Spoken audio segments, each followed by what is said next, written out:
आज के मनन के लिए हम देखेंगे जो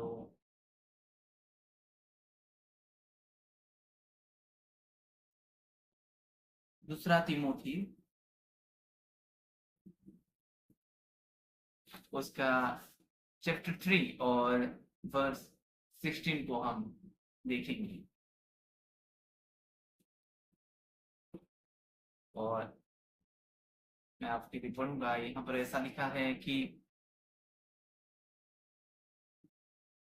संपूर्ण पवित्र शास्त्र परमेश्वर की प्रेरणा से रचा गया है और उपदेश और समझाने और सुधारने और धार्मिकता की शिक्षा के लिए लाभदायक है। मैं आपको आज परमेश्वर की वचन के बारे में बताऊंगा। जो इस पुस्तक को जो हम पढ़ते हैं वो किसकी प्रेरणा से लिखा गया है और उसका ऑथर कौन है, किसकी इंस्पायर से ये जो जीवन के वचन है लिख गए हैं, कौन है उसका ऑथर। यहाँ पर वचन हमें कहता है कि संपूर्ण पवित्र शास्त्र परमेश्वर की प्रेरणा से रचा गया है। एक ही ऑथर है, वो है परमेश्वर। संपूर्ण शास्त्र जो है पवित्र शास्त्र वो परमेश्वर की प्रेरणा से लिखा गया है, उसकी आत्मा के द्वारा उसके भिन्न भिन्न दासों ने लिखा है। और उनमें कॉमन बात ये थी कि वे पवित्र आत्मा की प्रेरणा से ये स्क्रिप्चर लिखे हैं, पवित्र शास्त्र लिखे हैं। जैसे पवित्र बाइबल में 66 बुक है, उस सारी जो बुक के ऑथर हैं एक ह्यूमन बीइंग जो परमेश्वर की दास, वे लोग लिखे और उनको वो प्रेरणा मिली, उनको मदद किया पवित्र आत्मा, परमेश्वर की आत्मा जो खुद परमेश्वर है। तो संपूर्ण बाइबल, संपूर्ण पवित्र शास्त्र परमेश्वर की प्रेरणा से लिखी गई है और इसलिए लिखी गई कि उपदेश और समझाने और सुधारने और धार्मिकता की शिक्षा के लिए लाभदायक है। और अगर मैं वर्स 17 को जाऊं तो यहां पर ऐसा लिखा है, ताकि परमेश्वर का जन सिद्ध बने और हर एक भले काम के लिए तत्पर हो जाए। इसलिए परमेश्वर पिता इस वचन को, इस पवित्र शास्त्र को दिया कि उसके लोग सिद्ध बनते जाएं उस वचन के द्वारा। इस वचन के द्वारा परमेश्वर अपने लोगों को सिद्ध बनाना चाहता है और जो उपदेशक समझाने और सुधारने और धार्मिकता की शिक्षा के लिए लाभदायक है। तो शिक्षा यहाँ पर उपदेशक समझाने और सुधारने और धार्मिकता की शिक्षा दिया जाता है पवित्र शास्त्र से। उपदेश जो आपको लाभदायक मिलता है, कोई आपको उपदेश दे, कोई आपको टीच दे, आपके भले काम भले के लिए बोले, तो आपको ग्रहण करना है वो बातें। अगर वो बाइबल से बताता है, अगर वो बाइबल से बताता है आपको, तो आपको ग्रहण करना है। समझाने वालों जो आपको समझाते हैं इस रास्ता में नहीं चल रहा है, ऐसा नहीं चल रहा है, क्यों समझाते हैं? क्योंकि पवित्र लोग सिद्ध बनते जाएं। उपदेश क्यों दिया जाता है? क्योंकि पवित्र लोग सिद्ध बनते जाएं, परमेश्वर के लोग सिद्ध बनते जाएं। प्रभु यीशु ने एक बात कही कि जैसे तुम्हारे स्वर्गीय पिता सिद्ध है वैसे तुम भी सिद्ध बनो। आप सिद्ध कब बनोगे? जब आप इस वचन पर चलोगे, आप सिद्ध बनोगे।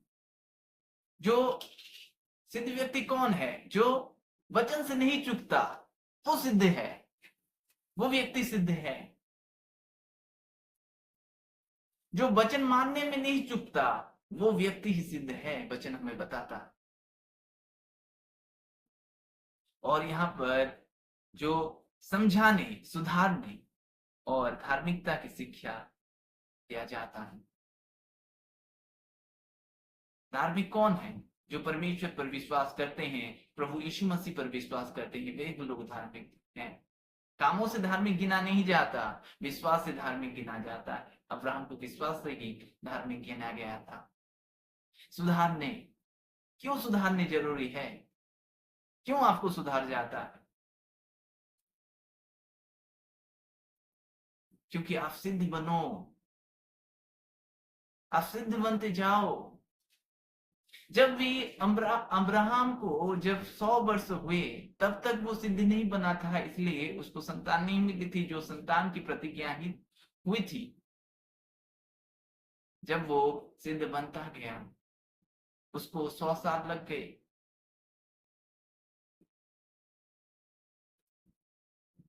और पवित्र शास्त्र ये कहता है आज कि संपूर्ण पवित्र शास्त्र परमेश्वर की प्रेरणा से रची गई।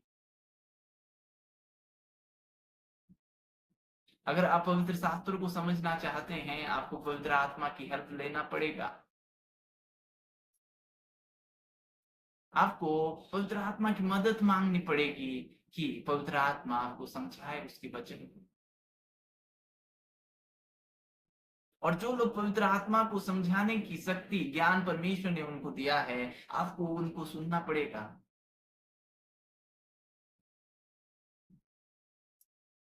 आपको उनको सुनना पड़ेगा, क्योंकि वे आपकी भले के लिए बातें करते हैं।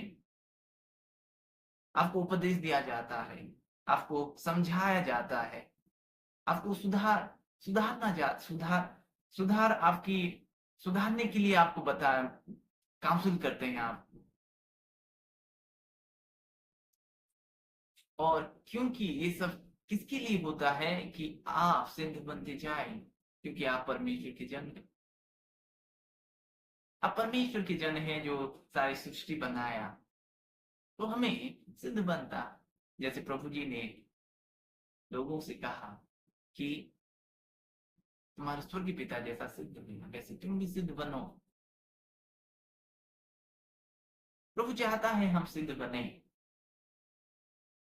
और सिद्ध बनना कब होगा? कि आप उसके वचनों से ना चूकोगे। और वचन कब आएगा? जब आप उसकी पवित्र शास्त्र को मनन करोगे। और वचन कब आप मनन करते हो, कब समझ में आएगा? जब पवित्र आत्मा आपकी लीडिंग करे, अगुवाई करे, तब आपको पवित्र शास्त्र समझ में आएगा, जो खुद ऑथर है बाइबल का, जो पवित्र आत्मा खुद ऑथर है।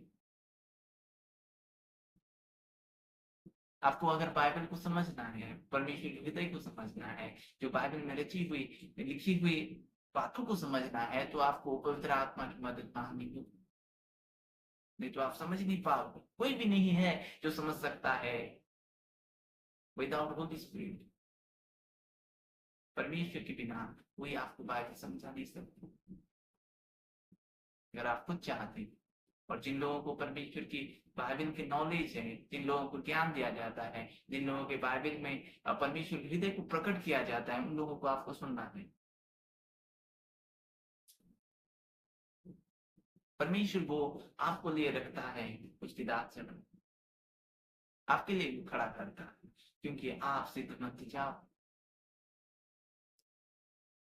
तो हमें सिद्ध बनना है, और उस संपूर्ण पवित्र शास्त्र जो परमेश्वर की प्रेरणा से रची गई है, समझना। जितना आप बाइबल को समझे समझे जाओगे, जितना परमेश्वर के हृदय को आप जानते जाओगे, उतना आपको इजी होगा परमेश्वर के बारे में और जानना। और आप और चल पाओगे उसके साथ, उसके वचन के साथ। आपको दिक्कत नहीं होगा, आपको दिक्कत नहीं होगा किसी चीज में। जितना भी मुश्किल आए, जितना भी परेशानी आए, आप इजीली फेस कर पाओगे, और वो सामने दूर को चला जाएगा। एक क्षण के लिए आएगा, लेकिन वो कुछ ना कर पाएंगे।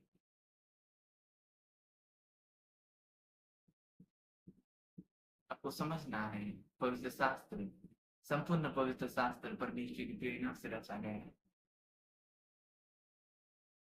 और परमेश्वर ये पवित्र वाक्य, पवित्र शास्त्र उन लोगों को दिया है, अपने लोगों को दिया है,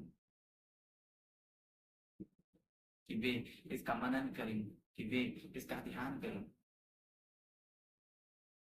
यहोशू को ये बोला गया कि जो व्यवस्था तुझे दिया गया है, उसको दिन रात मनन कर। तब तो सफल होगा। अगर आपको सफलता चाहिए तो आपको व्यवस्था, आपकी पवित्र वाक्य बाइबल, उसको आपको ध्यान करना है। और कब आप समझ पाओगे बाइबल? जब आप पढ़ते हो, जब आप पवित्र आत्मा की प्रेरणा मांगोगे। नहीं तो आप आपकी बुद्धि से समझोगे, और ऐसा नहीं होगा, आपकी मन गढ़ंत आप बातें करोगे।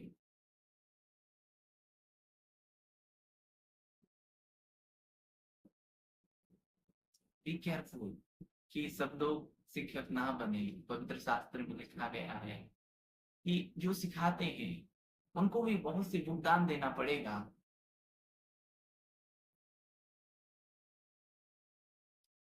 अगर आप समझना चाहते हैं तो उसकी आत्मा से बातें करें, पवित्र आत्मा से बोले कि प्रभु मुझे आपके वचन को सिखा। जब तक वो नहीं सिखाए आप बोले और पढ़ते जाएं बाइबल को ना समझे तो, जब तक आपको ऊपर से कोई नहीं समझेगा।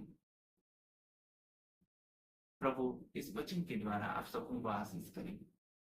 आमीन। आइए मैं आपके लिए प्रार्थना करूंगा।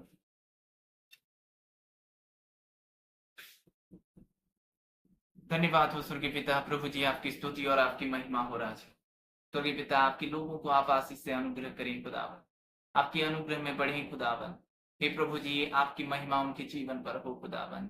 प्रभु वचन के, प्रभु बाहरी रूप नहीं खुदा, अंदर ही अंदर जाते रहे, ऐसा अनुग्रह करें। प्रभु वचन को समझने के लिए, आपके दिल को समझने के लिए खुदावन उनके जीवन पर आप अनुग्रह करें खुदा। पवित्र आत्मा आप उनको सिखाए खुदावन, आप उनको सिखाए खुदावन, आप उनको सिखाए खुदावन। प्रभु मन आपकी ओर हो खुदावन। प्रभु जी आप महिमा पाए खुदा, प्रभु आप महिमा पाए खुदा। हर एक बंधन टूट जाए, हर एक बंधन टूट जाए यीशु नासरी के नाम से। हर एक तीर जल जाए यीशु नासरी के नाम से। प्रभु जी आप महिमा पाए, प्रभु जी आप महिमा पाए, प्रभु जी आप महिमा पाए। Glory your name Lord, glory your name Lord. हर एक बंधन टूटे, हर एक बंधन टूटे। पवित्र पिता आप महिमा पाए खुदा। मन दे खुदावन कि आपके वचन को प्रभु दिन रात ध्यान करें खुदावन, मनन करें खुदावन। प्रभु सोच में आपकी वचन रहे, उनके दिलों में आपकी वचन रहे, ऐसा अनुग्रह करें खुदा, ऐसा अनुग्रह करें खुदा। पापा आत्मा जलने लगे यीशु नासरी के नाम से, पापा आत्मा जलने लगे यीशु नासरी के नाम से, पापा आत्मा जलने लगे यीशु नासरी के नाम से। हर एक बंधन टूटे यीशु नासरी के नाम से। मन चंगे हो खुदावन। प्रभु जी आप महिमा पाए खुदा। ऑनलाइन व्यूअर्स को आप आशीष प्रदान करें खुदावन।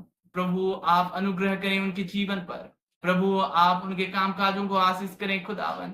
वे पसपरस हो खुदावन, आपकी वचन को प्रभु आगे रखकर चल पाए खुदावन। सिद्ध बनने में प्रभु आप अनुग्रह करें, वचन को प्रभु मानने में प्रभु अनुग्रह करें। ना चुके खुदावन, ना चुके खुदावन, ऐसा अनुग्रह करें खुदा। हे प्रभु जी आपकी महिमा हो, आपकी महिमा हो उनके जीवन पर, आपकी महिमा हो उनके जीवन पर, आपकी महिमा हो उनके जीवन पर। खुदावन आपकी महिमा हो राजा। Bless them Lord. प्रभु आप आशीष करें, आशीष करें, आशीष करें उनको, उनके परिवार को आशीष करें खुदा। बदल दे खुदावन, सिद्धता बनते जाए खुदावन, सिद्धता को और प्रभु बढ़ते जाए खुदावन। ऐसा अनुग्रह करें खुदा, ऐसा अनुग्रह करें खुदा। हर एक बंधन टूटे, हर एक बंधन टूटे। धन्यवाद हो राजा, यीशु नासरी के नाम में, आमीन। God bless you.